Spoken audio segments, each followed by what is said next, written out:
RCF. Bonjour à tous, merci de nous rejoindre pour votre journal d'information locale en Champagne en ce mardi 24 juin. Au menu, depuis 3 mois, le cours Saint-François d'Assise à Châlons-Champagne utilise des pochettes pour limiter l'usage des téléphones, un dispositif plutôt bien accepté par tous. Le Bulle Festival signe son grand retour pour une 4e édition ce samedi 28 juin dans le Cézanne, découverte dans ce journal. Mais tout d'abord, un point sur la météo près de chez vous pour aujourd'hui. Il fera beau et il fera de nouveau chaud cet après-midi, même si ce matin les températures sont plutôt agréables, des températures qui varieront donc aujourd'hui entre 10 et 28 degrés. RCF Cœur de Champagne, le journal Christopher Fausten. Depuis fin mars, le cours Saint-François d'Assise à Châlons-Champagne teste un dispositif inédit dans la Marne, les pochettes téléphones qui permettent de limiter l'usage du portable dans l'établissement. 3 mois plus tard, les élèves se sont habitués à cette nouvelle règle et en comprennent l'intérêt, comme Paul et Nina, élèves de 3e. Moi je trouve que c'est pas mal parce que le fait qu'on n'ait pas nos téléphones, on n'est pas distrait dans la cour ou quand on reçoit peut-être une notification grâce au brouilleur de la pochette, vraiment on est déconnecté complètement. Le téléphone il a pas sa place au collège et du coup le fait qu'on ait des pochettes qui vraiment nous les interdisent avec un brouilleur où on a zéro distraction, c'est plutôt pas mal. Je trouve que ce dispositif est plutôt sympa parce que on a nos téléphones sur nous et puis la pochette on la ferme le matin.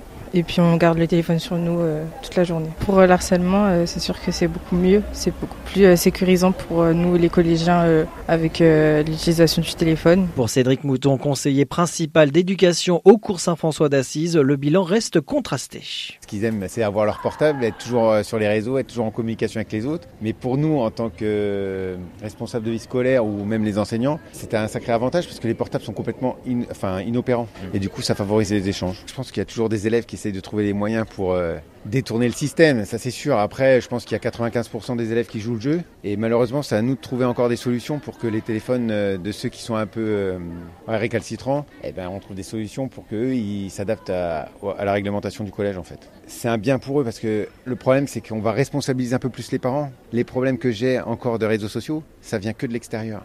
Et quand on m'informe des problèmes, je suis obligé de les régler quand même. Ça m'est arrivé pas plus tard qu'hier en fait. Émilie Godbert-Camus, présidente de l'appel de l'établissement, se dit pleinement investie dans l'opération et relaie un retour globalement positif de la part des parents d'élèves. Je m'assure effectivement quand ma fille part au collège, alors elle ne l'apprend pas tous les jours, elle l'apprend certains jours, mais je m'assure à ce qu'elle l'apprenne quand elle en a besoin. Et les jours où elle n'en a pas besoin, elle reste à la maison. Mais ça fait vraiment partie des fournitures scolaires à glisser dans le sac le matin en fait. Alors l'ensemble des parents est pleinement satisfait de la mise en place de ce dispositif parce que c'est vraiment une façon d'être sûr que l'enfant n'utilisera pas son téléphone au collège, donc il n'y aura pas de risque à ce qu'il se le fasse confisquer et même à ce qu'il soit abîmé, et du coup l'enfant sera pleinement concentré sur ses apprentissages. 3 mois après le lancement des pochettes téléphone, l'établissement dresse un premier bilan encourageant malgré quelques ajustements encore nécessaires. La direction, les enseignants et les parents semblent s'accorder sur l'utilité de cette initiative qui vise à favoriser le climat scolaire et la concentration des élèves.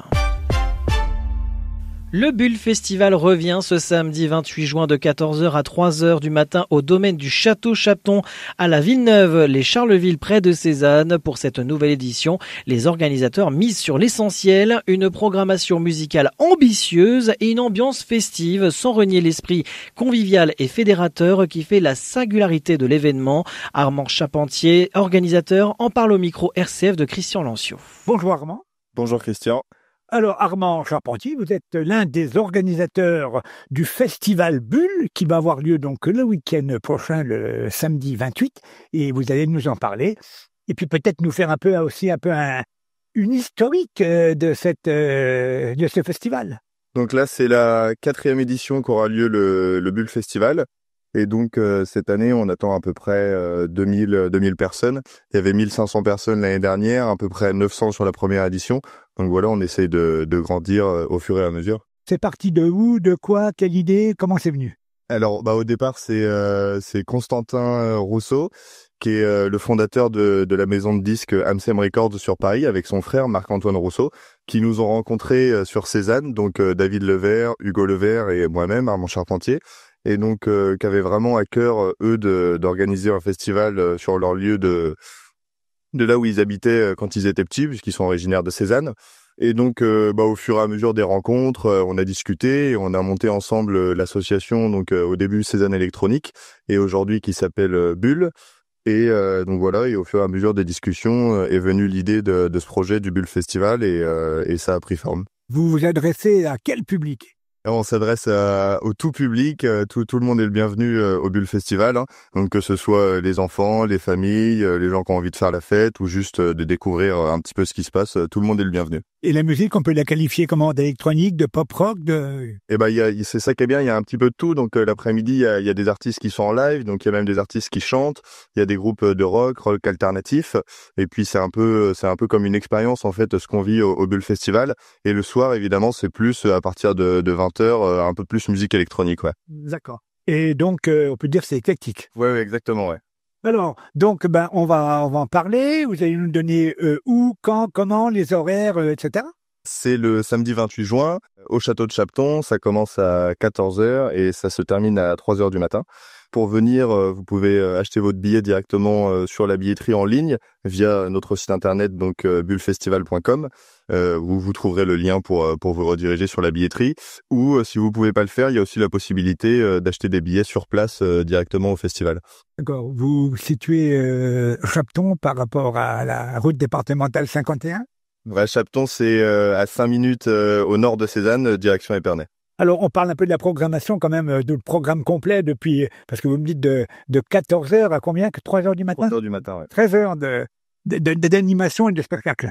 Bah, c'est pour ça qu'on attend à peu près un peu plus d'une dizaine d'artistes cette année. Notre tête d'affiche, c'est Miel de Montagne. Après, il y a aussi Roman Santarelli, les PPG, les Jabberwocky.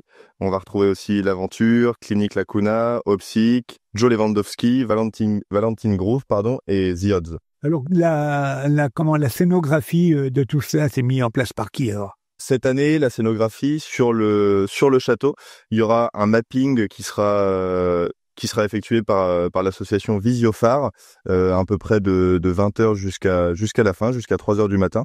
Et donc, ce qui est sympa avec cette activité, c'est qu'en plus de ça, les festivaliers auront l'opportunité en fait de venir au pied du château, pouvoir dessiner sur une sorte de tablette 3D un peu ce qu'ils veulent, et ce sera reprojeté directement sur le château. D'accord. Quoi, c'est une nouveauté?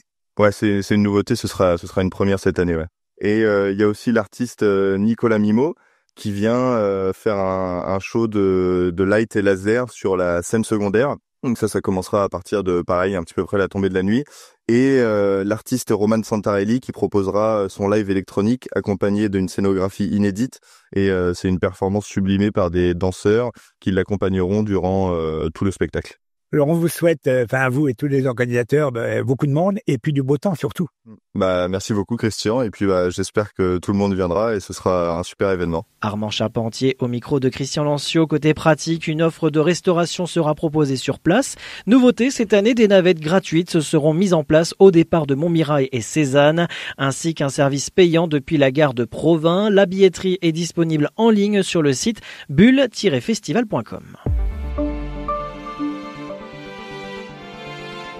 Et un mot de sport, les Stacks officialisent l'arrivée de Lucas Marronnier. Le défenseur de 25 ans s'est engagé avec le club troyen jusqu'en 2027. Formé au Paris Saint-Germain, le latéral évoluait depuis 2018 à Guingamp où il a signé son premier contrat professionnel en 2023. Lors de la dernière saison, il a disputé 19 rencontres et a inscrit un but. Fin de ce journal, la matinale RCF continue jusqu'à 10h. Très bonne matinée.